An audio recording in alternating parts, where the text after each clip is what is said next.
जय श्री अम्मा मित्रों, जय जय श्री अम्मा मित्रों। मैं पतंगरा पुत्र सिद्धांत आज आप सब लोगों का अपनी इस नई वीडियो में स्वागत करता हूँ। आज हम श्री माता श्री पीताम्बरा श्री बगलामुखी जी का गुणगान करेंगे और उनके बगला सूक्त कित्या परिहरण मुक्ति जो कि अथर्ववेद से लिया गया है उसके बारे में जानेंगे। इन सूक्तियों का अर्थ जानेंगे, इनका प्रयोग जानेंगे और किस प्रकार इनको जागृत किया जाता है इसके बारे में हम जानेंगे। तो मित्रों, मैं अपने गुरुदेव श्री ध्रुव नारायण कपूर जी को प्रणाम करता हूँ एवं उन्हीं की आज्ञा से मैं आज आपको ये बगला सूक्त कित्या परिहरण मुक्ति के बारे में बतलाने जा रहा हूँ। तो मैं अपनी ये वीडियो शुरू करता हूँ और अब जानेंगे कि बगला सूक्त कित्या परिहरण प्रयोग किस प्रकार किया जाता है। शत्रु द्वारा कित्या प्रयोग को अन्य शब्दों में नुकसान पहुंचाने हेतु काला जादू या ब्लैक मैजिक के नाम से भी जाना जाता है। तांत्रिकों द्वारा अभिचार कर्म कित्या के नाम से वेदों में वे अनेक ग्रंथों में तथा खासकर तंत्र ग्रंथों में इनका उल्लेख मिलता है।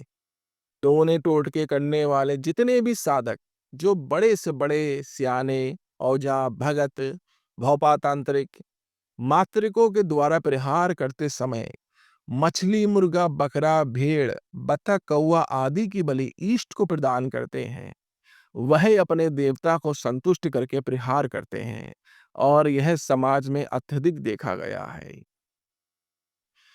जिसके ऊपर प्रयोग करना है उसके वस्त्र बाल नाखून पैर के तलवे की मिट्टी यहाँ तक कि थूक मल मूत्र की मिट्टी उठाकर उस पर प्रयोग करते हैं। शास्त्रों में व शाबर और डामर तंत्र में यह वर्णन प्राप्त होता है जो कि टोना करके दुकान व्यापार अग्निशाला पाकशाला वाहन मशीनरी सेना समूह मित्र मंडली ग्राहकों का ज्ञान विद्या का भूमि व शरीर का स्तंभन कर देते हैं और फिर बंधन भयानक रोग हेतु मुकदमे में हारने हेतु किसी स्त्री पर वशीकरण करना हो या तोड़ना हो तथा विपरीत परिस्थितियों में जो जो लोग तांत्रिक लोग इस प्रकार के अभिचारिक कर्म करते हैं उन इन सब कर्मों को पलटने के लिए एवं जो है इन कृत्याओं को मिटाने के लिए बगला सूक्त स्त्रोत के पाठ के बहुत ही फायदे देखे गए। इन सब संकटों से बगला सूक्ति कृत्या परिहरण प्रयोग हमको मुक्ति दिलाता है।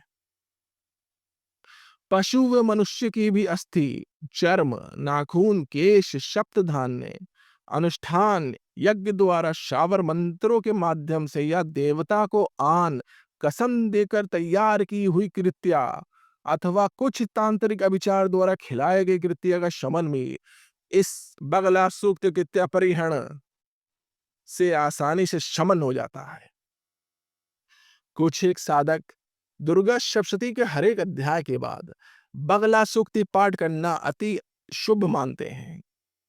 कुछ एक साधक इसका संकल्प लेते हैं और जो जजमान पीड़ित होता है उसके लिए निरंतर जप से अत्यधिक फायदा व पूरी तरह समाधान स्पष्ट देखने में आया है। आपको आपके व्यापार करियर संतान न होने के लिए तथा असाध्य रोगों उच्चाटन आदि को नुकसान पहुंचाने की प्रवृत्ति से यह सब करते हैं। वेदों में भी इस प्रकार के प्रयोगों को नष्ट करने के लिए उद्देश्य से ही बगला सूक्त का वर्णन है तथा इससे बचाव के लिए यह विधान है जो बहुत ही प्रभावशाली है।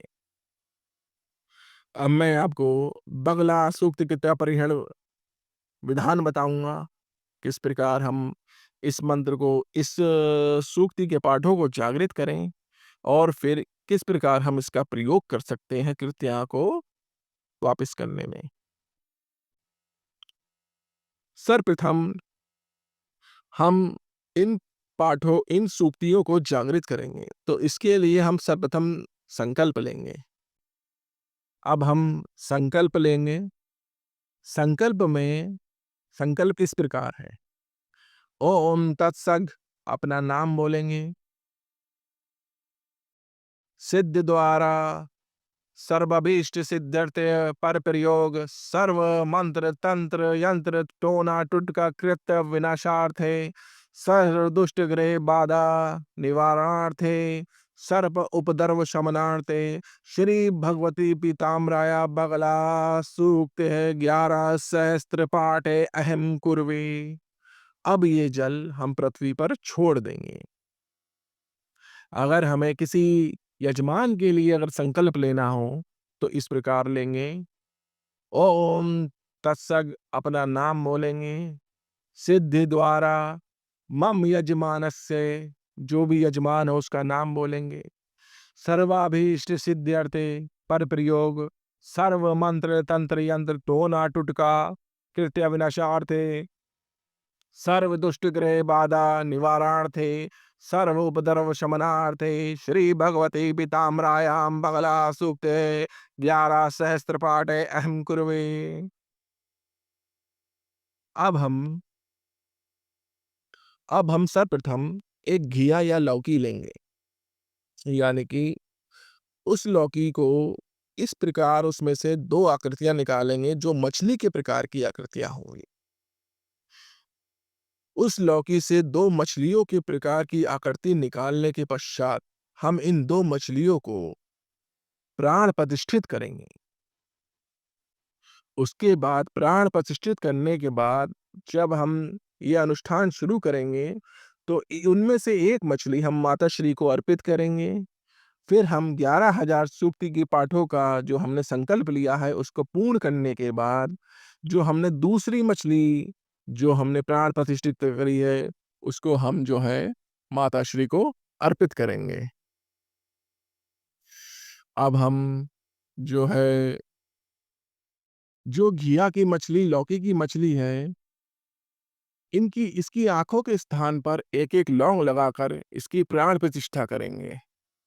फिर गाय या भैंस के गोबर से बने कंडों पर सरसों के तेल से माँ पीताम्बरा बगलामुखी के नाम से हवन कर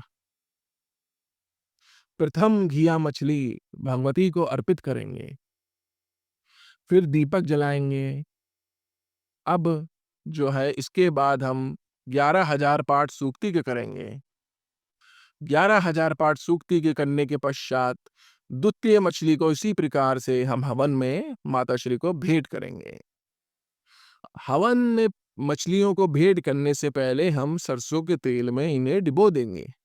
डिबोने के पश्चात हम माता श्री को भेंट करेंगे। मछली की प्राण प्रतिष्ठा। मछली की प्राण प्रतिष्ठा जो मंत्र है वो मैं आपको डिस्क्रिप्शन में दे दूंगा। उसके बाद हम जो है इस प्रयोग को आगे करेंगे। बगला सूक्त कृत्या परिहृणम अथर्ववेद से याम ते चक्रो राम पात्र याम चक्र मिश्रगान याम मांस कृत्याम याम चक्रो पुनः प्रतिहरामिताम। अर्थात अभिचार करने वाले ने अच्छे मिट्टी के पात्र में या घान जौ गेहूं उपवाक तिल कांगनी के मिश्रित धान्यों में अथवा कुकुट आदि से कच्चे मांस में हे कृत्य तुझे किया है, मैं तुझे उपचार करने वाले पर वापस भेजता। याम ते चक्रु क्रकवका वजे वायाम कुरिणीम अव्याम ते कृत्याम याम चक्रु पुण्यपति हरामिताम। अर्थात हे कृत्य तुझे मुर्गे बकरे या पेड़ पर किया है तो हम अभिचार करने वाले पर तुझे वापस लौटाते हैं। याम ते चक्रु रेक शफे पशुना मृग यादति गद्रभे कृत्याम याम चक्रु प्रति हरामिताम। अर्थात हे कृत्य अभिचारकों ने तुझ एक खुर वाले अथवा दोनों दांत वाले गधे पर किया है तो तुझे अभिचारक पर ही वापस लौटाते हैं। याम ते चक्रु रमुलायम बलगम वानराच्याम क्षेत्रे ते कृत्याम माम चक्रु पुनः पति हरामिताम। अर्थात हे कृत्य यदि तुझे मनुष्य से पूजित भक्ष्यम पदार्थ में ढककर खेत में किया गया है तो तुझे अभिचारक पर ही वापस लौटाते हैं। यान्ते चक्रु ग्रहरपत्ते पूर्वाग्नावतुवत् दुश्रितः शाल्याम कृत्याम याम चक्रु पुनः पति हरामिताम। अर्थात हे कृत्य, तुझे गहार पत्याग्नि या यज्ञशाला में किया गया है तो तुझे अभिचारक पर वापस लौटाते हैं।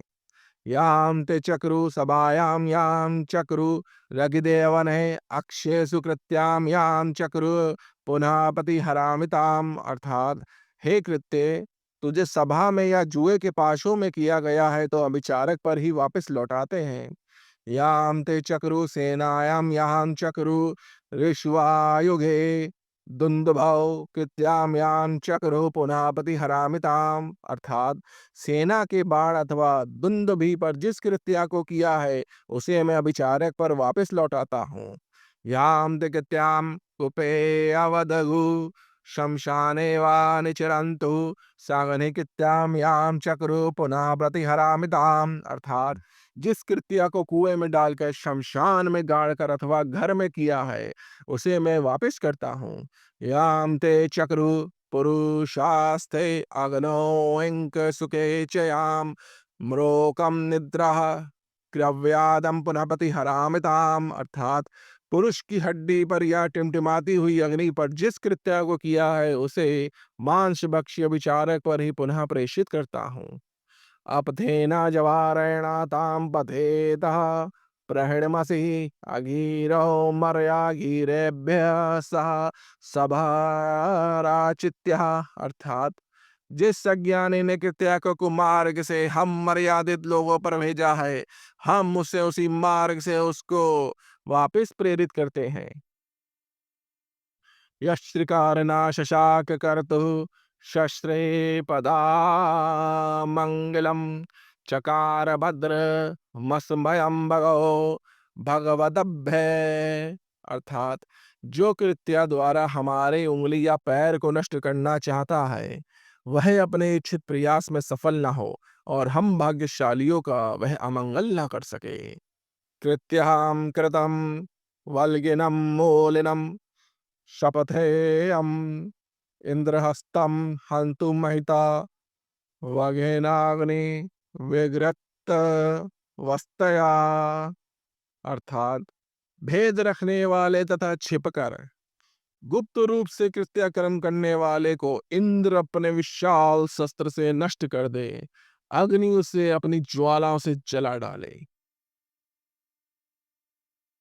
ये बगलामुखी कृत्य निवारक सूक्ति के पाठ समाप्त होते हैं यहाँ पे। अब हम इनका हवन इस प्रकार करेंगे। हवन सामग्री में पिसी हल्दी, पीली सरसों, सुनहरी हड़ताल, माल कांगड़ी, सफेद तिल, देशी घी में सान के इनके लिए हम हवन करेंगे।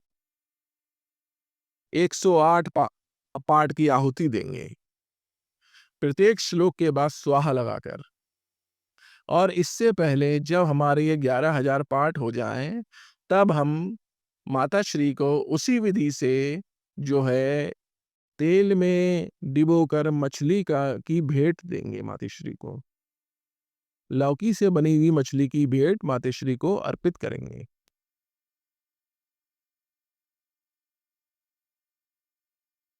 बगलामुखी साधक जो पुरुष चढ़कर प्रयोग सिद्ध कर चुके हैं उनके लिए तंत्र युद्धों को जीतना सहज हो जाता है। भगवती बगलामुखी अभिचार कर्म से मुक्ति में अत्यधिक सहायक है। यह तो स्पष्ट है। अनिष्ट करने के उद्देश्य से विश्व के हर कोने में हर धर्म व जाति में लोग तंत्र मंत्र जादू टोने को अपनाते हैं, परंतु न्याय वहां भी होता है। एक सही साधक मात्र एक झाड़े में ही बगैर यज्ञ बगैर बलि के बड़े से बड़े जादू को क्षण भर में काट देता है। फिर कोई भूत प्रेत जिन्नात या कोई देवी देवता को विवश करके किसी जानवर या पक्षी की बलि ही क्यों ना दी हो। जो श्रेष्ठ साधक होता है उच्च कोटि के साधक के सामने ये सब मामूली ही है। फिर इसे कृत्य कहो या कृत्या या फिर जादू टोना। तो मित्रों, आज मैंने आपको बगलाकृत्य निवारक सूक्ति के बारे में बतलाया, इसके प्रयोग के बारे में बतलाया और किस प्रकार इसको जागृत करते हैं इसके लिए मैंने आपको बतलाया। अगर किसी यजमान पे ये प्रयोग करना हो, यजमान के लिए ये प्रयोग करना हो तो 1100 सूक्ति के पाठों से हम ये प्रयोग कर सकते हैं और हवन की सामग्री और पूरी विधान यही रहेगा, पूरा विधान यही रहेगा।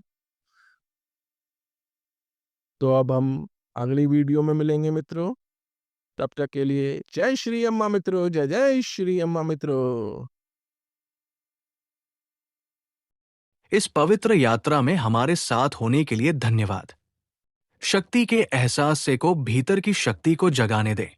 श्री वाराही, बगलामुखी एवं प्रत्यंगरा अम्मा के बारे में ज्ञान प्राप्त करे, अभी सदस्यता लें और तंत्र और परिवर्तन के मार्ग पर चलते रहें। जय श्री अम्मा।